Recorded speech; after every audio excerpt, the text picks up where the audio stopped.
y si lo estudio y resulta que no, y me dijo, pues por eso le llamo, porque si resulta que no, diremos que no y lo diré yo.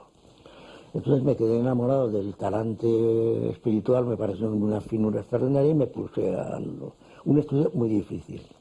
Un estudio muy difícil que me llevó a Inglaterra a trabajar con Harden, especialista en vasos murrinos, que me llevó a ver los semejantes que había en Florencia y en Venecia, que vi lo que había en el Museo Británico, en el Museo del Louvre. Es decir, que sin que esto sea alegar méritos, el Santo Cáliz me debe unas cantidades más que respetables de viajes y de tiempo. Lo que pasa es que me satisface mucho hacerlo. Y lo estudié. Cuando yo puse a estudiar esto, lo primero que hice, yo no sé si le puede decir en un acto público que la roña que tenía este objeto arqueológico cuando estaba en la Catedral de Valencia, y yo lo estudié, era multisecular. Pero pasándole el dedo, en un momento determinado, aquí mismo donde está, aquí hay una incisión, y la incisión está en árabe cúfico, y dice Lil Sahira. Lil Sahira es una referencia al Palacio de Medina Sara en Córdoba, con lo cual resulta que inmediatamente se puede recomponer en que los frailes de San Juan de la Peña decidieron magnificar esta copa con unos añadidos, le pusieron como pie una naveta que hay que mirarla así, prolongada, hay que eliminar visualmente, por lo tanto, todo este cerco y naturalmente todo esto, y hay dos piezas. Un vaso murrino del siglo I, tal vez antes de Cristo, más o menos, un pie, probablemente fatimita, seguramente el 10, que estuvo en Medina Sara, y no me pregunten por qué, porque no lo sé. Apareció en San Juan de la Peña, lo utilizaron como pie, no le borraron la inscripción, que es una inscripción muy extraña, y que aparezca ahí, y luego le pusieron estas monturas. Esta montura, la del nabo, la del eje y la de las asas, es una joya de la orfebrería de la tardía Edad Media europea. Es un trabajo de tal delicadeza, es una pieza de museo. Bueno, abusando del argumento, cuando los monjes de San Juan de la Peña se gastan un dineral, porque ellos no pudieron hacerlo, tuvieron que traer orfebres europeos muy delicados para meter eso, es porque ellos creían que esto merecía ese añadido, que es como ha llegado hasta nosotros. Entonces, en síntesis, sobre esta copia del original, que vale en lo que se refiere al tamaño y al aspecto, la pieza original es muchísimo más bella, no solamente por original, sino por finura de trabajo, tiene clarísimamente tres partes de tres épocas distintas. La copa, como máximo siglo IV antes de Cristo, probablemente siglo I antes, a siglo I después, de Antioquía, de Alejandría o de otro taller de tipo helenístico.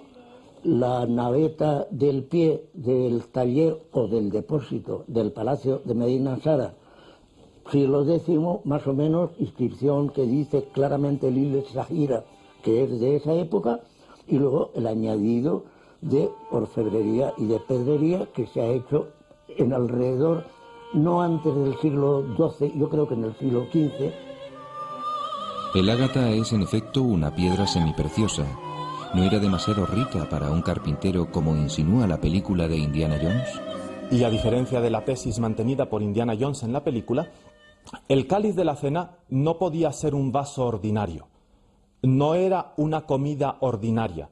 Era la celebración más importante del judaísmo. Y había una copa de bendición que era la copa de bendición. Era el vaso más rico que había en la familia, o que la familia poseía. Por otra parte, se suele decir, es una pieza excesivamente rica, porque millones de espectadores en todo el mundo han visto las aventuras de Indiana Jones y cómo en un momento culminante el protagonista coge un cáliz de madera y dice, este es el cáliz de un carpintero. Bueno, pues puede que fuera de un carpintero, pero desde luego no estaría seguro un cáliz de madera en la mesa de la última cena. Si el cáliz de Valencia es el de la cena, ¿cómo llegó ahí desde Jerusalén? De Jerusalén salió cuando San Pedro fue a establecerse en Roma. Allí lo usaron los primeros papas en la misa. Durante la persecución del emperador Valeriano, hacia el año 258, el Papa Sixto II encargó a San Lorenzo, administrador de los bienes de la Iglesia, que lo escondiera.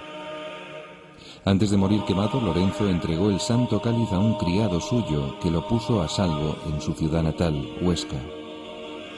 Pues es muy probable que después de estar en Roma haya pasado a España, se haya quedado en Aragón, en Huesca, y haya estado rondando por allí en tiempo de la Reconquista hasta que aparece en San Juan de la Peña. Esto parece coincidir con una serie de leyendas medievales que hablan de unos montes, que hablan de un país extraño, que hablan de unos monjes soldados que custodian el cáliz y otras leyendas. Durante unos 450 años se guardó en Huesca, en la iglesia de San Pedro el Viejo, hasta la invasión musulmana del año 711. La iglesia románica que aquí vemos fue un monasterio benedictino y se construyó sobre un templo visigodo. Este, a su vez, sustituyó a una iglesia de la época romana. Este claustro románico fue panteón real aragonés junto con el monasterio de San Juan de la Peña. Aquí están enterrados, entre otros, Ramiro II el monje y Alfonso I el batallador. La irrupción de los árabes obligó a los cristianos a ocultar imágenes y reliquias. El obispo de Huesca, Acisclo, trasladó su sede más al norte. El cáliz será escondido en diversos lugares del Pirineo aragonés. Primero, en la casi inaccesible cueva de Yebra, disimulada gran parte del año por una cascada de agua. El itinerario de la sagrada reliquia lo van marcando los sucesivos traslados de sede episcopal. El monasterio de San Pedro de Siresa, en el Valle de Hecho, será sede más de 100 años, entre los siglos IX y X.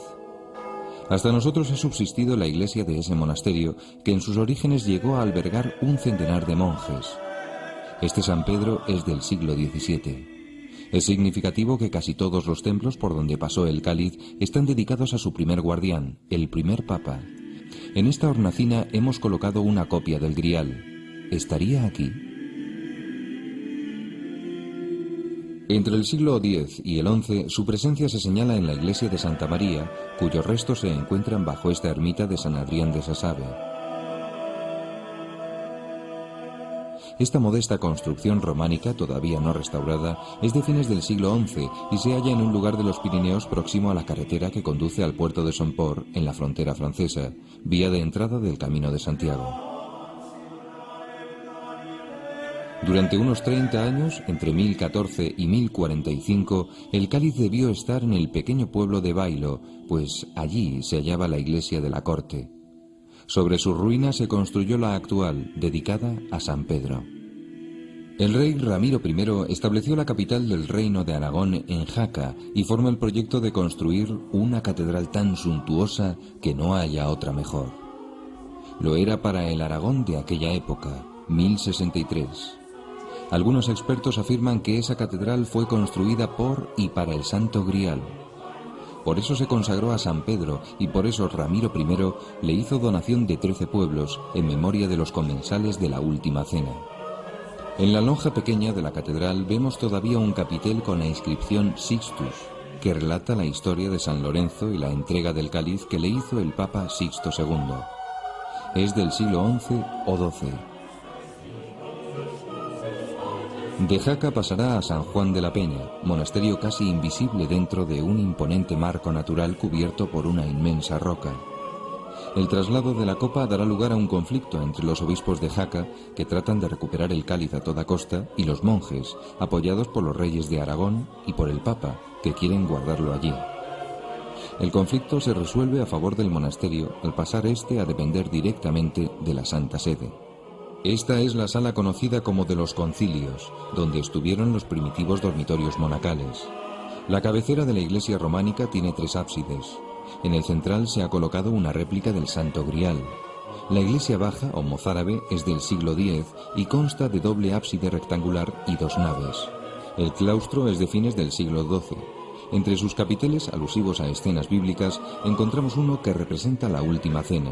Este es el panteón de nobles de Aragón y Pamplona.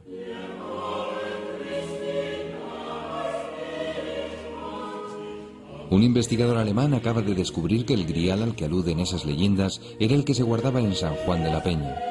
En efecto, la descripción de los lugares hecha en un manuscrito medieval alemán coincide sorprendentemente con el famoso monasterio aragonés. Como filólogo e historiador, yo pude estudiar el original alemán del Perceval de Wolfram von Eschenbach y el Perceval francés de Chrétien de Troyes, y descubrí muchos detalles que señalan que el origen de este mito no está, como generalmente se cree, en Inglaterra, sino de hecho en España. Comprobé que los lugares mencionados por Wolfram von Eschenbach son Toledo, Cataluña o los Pirineos. Todo está en España, todo se desarrolla en España. Encontramos incluso los nombres de personajes históricos españoles. Pero lo más fascinante es que si comparamos las descripciones del gran castillo del Grial dadas tanto por Wolfram von Eschenbach como por Chrétien de Troyes, todos los detalles coinciden con San Juan de la Peña, donde se hallaba, en el siglo XIII y hasta 1399, el cáliz que ahora está en Valencia. Encontré los mismos detalles del paisaje, los mismos detalles de la gran habitación, de las puertas, las chimeneas y las columnas en el actual San Juan de la Peña. Ese bello monumento tan completamente escondido como lo estaba el gran castillo en el texto del Perceval. Otra coincidencia muy clara es que al final del Perceval de von Eschenbach llega el gran rey y se casa con la hija del rey de Cataluña, y en un día viaja desde Cataluña al gran castillo. Sabiendo que en la Edad Media no se podían hacer más de 80 kilómetros a caballo, y la mayoría de las veces solo 40 o 50, el castillo del Grial tenía que estar a menos de 80 kilómetros de Cataluña. Otra curiosa coincidencia es que ese texto medieval de Wolfram von Eschenbach menciona también la inscripción árabe de la peana del cáliz. Estando el cáliz en San Juan de la Peña hacia 1170, se escriben en Francia y Alemania los relatos caballerescos del Grial. Es el tiempo de la Tercera Cruzada, dirigida por el emperador Barbarroja, el rey de Francia Felipe Augusto y el de Inglaterra Ricardo Corazón de León. En el Archivo Histórico Nacional de Madrid hemos encontrado un manuscrito original de 1135 que muestra que el cáliz se encontraba en San Juan de la Peña mucho antes de que Chrétien de Troyes y Wolfram von Eschenbach escribieran sus relatos. El documento que aquí se presenta es un privilegio del rey Ramiro II el Monje, rey de Aragón, en el año 1135, por el cual se concede al monasterio de San Juan de la Peña unas villas a cambio de un cáliz de piedra preciosa de extraordinario valor, según se comenta en el propio pergamino, y que puede hacer referencia al cáliz del Santo Grial del que estamos hablando. Los peregrinos europeos que venían de Europa y de Alemania a visitar el Camino de Santiago pasaban muy frecuentemente por un camino que daba o llegaba al hospital de Sumo Portu, precisamente en el límite entre España y Francia, y que estaba próximo al camino real que iba a dar hasta Jaca. Y curiosamente, pues es muy probable que toda esta tradición del Santo Grial se fuera consolidando con estas visitas de los alemanes y europeos a estos lugares. Todo esto revoluciona la creencia convencional de que las leyendas de Perceval se desarrollaban en Francia e Inglaterra. Hesselmann, en cambio, afirma que todo empezó en España. Leyendo los textos griálicos en su original alemán y francés, no cabe duda de que el Santo Grial realmente está en España. La leyenda inglesa es de una época muy posterior y no tiene base real. Nunca se veneró ninguna reliquia en Glastonbury o en ningún otro lugar de Inglaterra que se aproximase siquiera a la descripción del Santo Grial.